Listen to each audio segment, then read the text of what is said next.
A lot of people are going to disagree with this, but ranking every season of Invincible from worst to best. In last place is pretty easily season 2. Now, listen, this is still a good season of television, but easily the weakest of Invincible. I actually think Angstrom was a pretty good villain. I think he just needed a little bit more screen time this season because this season is kind of all over the place. It feels like we're going on a random different side quest every single episode. There are still some really amazing moments in the season, like seeing Nolan and Mark reunite in space for the very first time. Absolutely adore that entire scene. The season finale and the choices Mark is forced to make against Angstrom. Again, really good stuff overall. I think it's just very easily the weakest season. Now, the top three is incredibly hard to pick because I think the remaining three seasons are all absolutely incredible, like 9 out of 10s. But as of right now, for third place, I'm going to go with the newest season 4. Put down your pitchfork. Season 4 is still incredible. And from episodes 5 through 8, it's some of the best Invincible content we've ever gotten, honestly. The action's insane. Thrag is an amazing antagonist. You get some really beautiful character moments in here with people like Nolan, Debbie, Mark. The stakes are constantly rising. Characters are forced to make incredibly tough decisions over and over again. You get amazing rematches like Mark versus Conquest, them destroying Viltrum.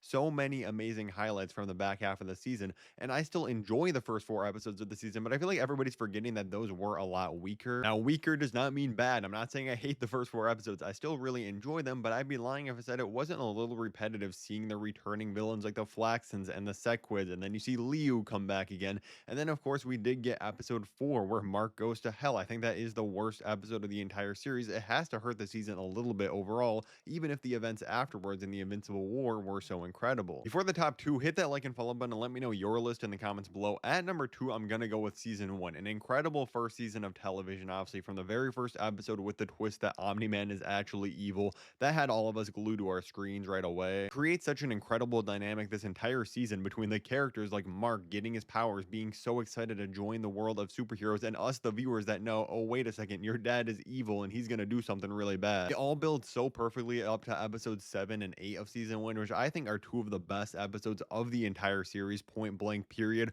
When Mark is finally making these revelations about his father, their conflict going head to head, it's so incredible. I haven't brought up the animation yet because it's pretty much the same in seasons 2 through 4, but in season 1, I do think it is still easily the best looking season of the show. Now, don't be fooled if you haven't rewatched it in a long time. There are still lots of terrible looking moments of just still images being dragged across the screen. But overall, there are lots of moments in the season like Omni-Man and the Flaxen Dimension and just different flight scenes of Mark flying around that have a lot more care and detail in them. I really like the more 3D CGI style they had. But at number 1, I'm going with season 3. I think this is the most consistently amazing season of the entire show. It starts off with an absolute banger, and you have the entire conflict between Mark and Cecil. I think it's the only season that doesn't even have a single episode that's like slightly mediocre. Every single episode's a banger, even the quote unquote filler, which everybody uses that word wrong, but of the one of Mark going in the future, that has so many huge implications for the future of the series. Of course, then you build to the incredible Invincible War and Conquest fight. I mean, this is just a peak season of television. And I really love how every character has so much time to shine in this. If you want to see all my other Invincible rankings and reviews of every single episode of the series, click the playlist above my head right now, and thank you so much for watching.